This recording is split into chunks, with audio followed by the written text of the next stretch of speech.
Welcome to Dweller of the Dark. We are wicked wizards demanding the resurrection of the yellowed and blackened bones of forgotten masters of horror, science fiction, fantasy, and beyond. Subscribe, comment, like, or I'll send the vampire Helen to rip your heart out. Writers, poets, songwriters, reach out to us if you want to be part of our growing pile of bones. Writing, ghostwriting services on Upwork and Fiverr. We've had a 98% successful completion rate for projects. Contact links below. Children of Horror, Legion of Ghouls. Long live King Yellow and the Great Dark King. We unleash pandemonium, literally, with this charmingly demonic fantasy inspired by both. Journey through the hellish cold and darkness with the sad. Enjoy. The Sad Man by Jeffrey LeBlanc. Everything dies in the winter. As the cold clambers in, chilling and killing everything, from verdant grass to ancient trees, to even the gentle wren. I see its devilish work all around. From the remnants of frozen, bone-colored cane creaking in the charred fields, to the somber red oaks and their skeletal branches swaying over their piles of burnished leaves, to the pale blue, waxen form of me, freezing as I wade through the icy waters of Black Bayou. I, in earnest, rebuke this sinister wraith of the woods. All of us, the trees, the frozen fawn to my left, and even me, are withered, shivering ghosts of what we once had been, the longer the cold steals our soul. But maybe the cold is offering me the kindest of mercies in my greatest moment of hellish torture. Maybe the frigid winter is promising me a respite. All I have to do is stop and sink down into a chilled finality beneath those comforting obsidian waves. Now, like the Spanish moss drifting slowly over my head, I let myself drift in the icy waters and feel the biting sting of the winter winds. I let go, feeling my consciousness flickering as a candle in a hurricane wind. It's brief my moment to give in, and I falter, then plunge beneath frigid waters. Something stops me from exhaling, drowning, and just letting go.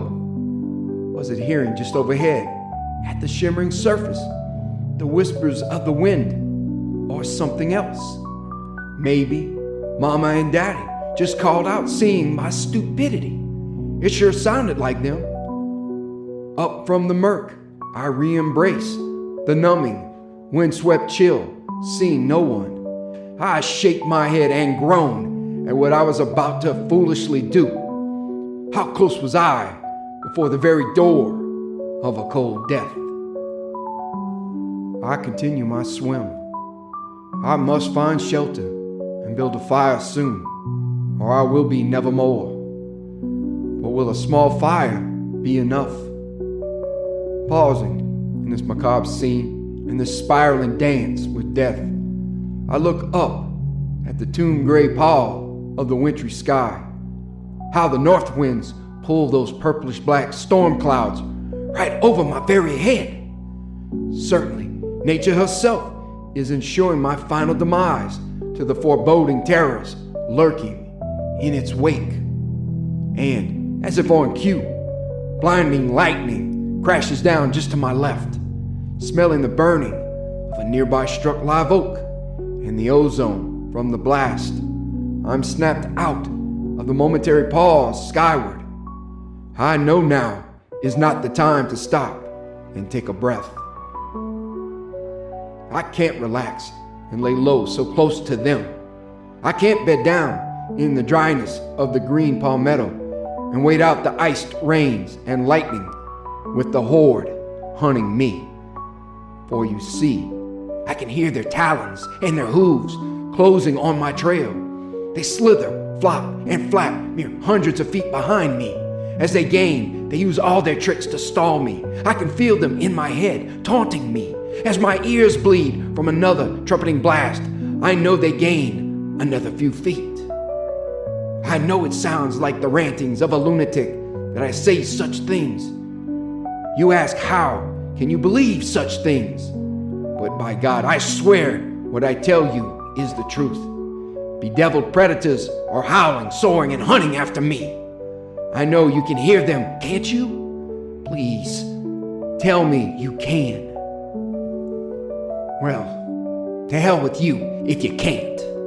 I know they are out there, and I can tell you what they are capable of. Blood savagery of a most diabolical kind. I must continue my swim forward and away from the creatures. This I must endeavor to do despite the icy waters and the imminent rain.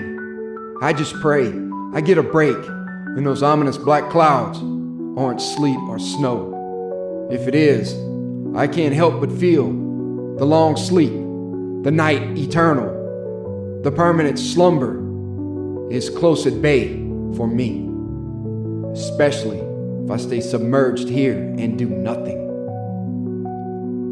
Mama, Daddy, are you out there? You said to meet you at Crow's camp. I'm here. I shiver uncontrollably and take in a shaky breath. I'm so scared and lost without you. I look around wide-eyed and cry out terrified in the darkening yellow light of the swamp.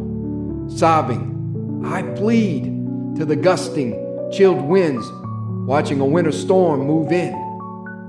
Please, say anything. I put a hand to my brow and block the shards of late golden sunshine. The molten rays are breaking through the clouds. As I do so, I remember Daddy's last words. He barked orders while we both turned, wide-eyed, to the town's red brick clock.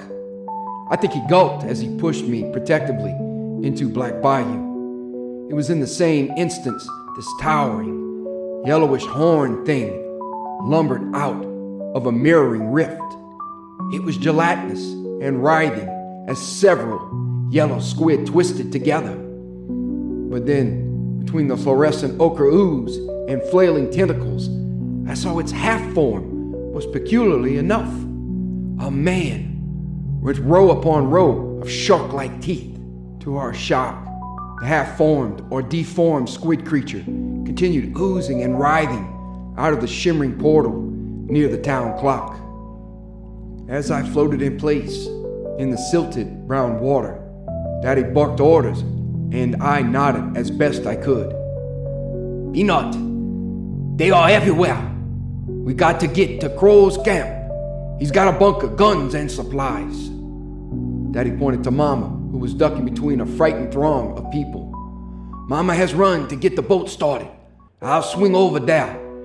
If we ain't by the bridge in 5 minutes, you start swimming the Crows.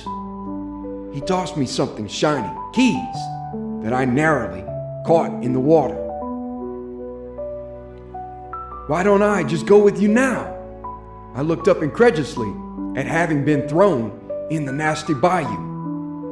It makes no sense, Daddy. You'll understand one day, son. Then he pointed while yelling a warning. You'll swim to the bridge and dive down if they come for you. No matter what you hear, stay hidden. Daddy took the deepest of breaths. His eyes welled and he winced at me. Or had he dropped a tear as his words broke? Me and Mama love you. That had been hours, a lifetime ago. If they were alive, I don't know. They didn't make the bridge, but I did as I was told. When the things tore through town, I dove beneath the bridge into a special hiding space, a concrete cave inside the bridge. It was the same one me and my friend Bobby John used when we played hide and seek. Sitting on a ledge in an air pocket within the cave, I heard terrified, blood-curdling screams in the darkness. I closed my ears as a woman near the bridge pleaded for her life. Then I heard something tear like jelly and a slurping sound just feet above me. Through the dwindling light from a crack above, something dripped on my face. At first, I thought it was water, but it was salty. You can imagine my shock and disgust when I realized what had landed on me. Blood. Did I make it to Crow's camp? Well, I'm here now. Mama and Daddy aren't here. I got delayed a bit in my journey. The squid man realized some of us would swim to a safe harbor. It had been lightning fast when I saw it attack. It writhed and squirmed like a pile of yellow inchworms on land. When I swam out later to look for Dad and Mom and keep my promise, I saw the yellow half-man and tentacled monster was 3 times as fast and deadly in the waters of Black Bayou. Pieces of gnawed bodies laid scattered everywhere in its blood-foamed wake. It literally turned Black Bayou red with all its killing. Witnessing such ruthlessness and knowing I'd surely perish swimming that part of the bayou, I ran south to Water Swamp, where I prayed I could grab a pirogue and paddle a back chanache to reach Crow's. Now, as those weird creatures that dropped out of that interdimensional rift hunt for me and others that survived, I journey onward and stay low like Daddy and Mama taught me. The last rays of sun are being blotched out by the roll of a towering gray thunderstorm and the sudden assault of silver rain. The sheets of deluge wash over me in an iced embrace, but I don't feel the stinging, icy rain begin to flood down on me, for my skin, curiously, is a blistering flame as the drops fall and steam. I can't feel their coolness even on my eyes, for my eyes are blinded by blast of scorching heat. It's in the moment, as the fires rage across my body, that I hear a reptile's voice. The sounds emanating from the beast are all around me. The voice has all the sound of a hissing alligator protecting its nest. We are the creeping malevolence from the cool-guarded well, the dweller of dark unfathomable realms in hell. Demoniacal legion, abomination and whispers have been said. Learn our labyrinth and shrieking madness with the tortured dead. See us, hear us, feel the infernal flame. Quench soul with the golden leviathan, the monster chaos across infinite plains. For we will be the diabolical tyrant lurking inside your head. More viper-like chants strike out as coiled serpents into my feverish head. I wince hearing them and grab my bleeding ears. The sounds continue pulsating as my ears bleed. I feel the world around me bend and warp as a gilded mirror. Somehow, inside my very skull, things burn as if my brain has been incised by thousands of razors or fanged teeth, burrowing and twisting and ripping deep into my subconscious. I pull my hair and scream. My eyes go blind from the wrenching pain with colors of magenta, blue, and ochre, while electrical arcs spasm through my flesh. I contort, losing my bowels and retch. Again, I hear voices all around me. I first catch their chants trembling the black waters. Their cadence drones on, shaking the very earth of the flooded wood. These are not Mama and Daddy's comforting warm voices approaching to rescue and console me. No, these slithering, writhing words are icily cruel and incalculably evil. They whisper from darkening storm clouds above me. My ears focus and follow as they locate their incessant chants, as they rumble up from beneath the slimy ichor. The ominous words disorient me as they continue, whilst I stand amidst the swirls of emerald green water plants. They ooze and echo in the shadows of every swaying tree. Again, the flames, real or imagined, sear. In their scorching red fire, I smell charred flesh, my flesh. I swoon and scream as my mind is a whirling hurricane of bluish arcs, jarred images, and smoldering red flashes. Once more, the reptiles chant. We are the creeping malevolence from the ghoul-guarded well, the dweller of dark, unfathomable realms in hell, demoniacal legion, abomination and whispers have been said. Learn our labyrinth and shrieking madness with the tortured dead. See us, hear us, feel the infernal flame, quench soul with the golden leviathan, the monster chaos across infinite plains. For we will be the diabolical tyrant lurking inside your head. Abominable, ancient, alien, and ominous words I hearken as deadly familiar, heinously fiendish, and of course most evil. My heartbeat races as out of control as my captured thoughts. Alarmed and horrified, I stagger and stumble to control my very legs and feet to flee. Mama, Daddy, please help me. I cry out to the rain and wind. I hear only the swaying cypress and Tupelo creak back in reply. I got turned around when the demons attacked. Please help me.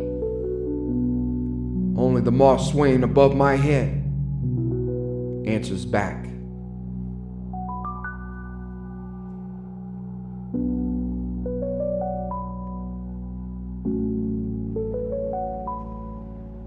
Thank you for listening.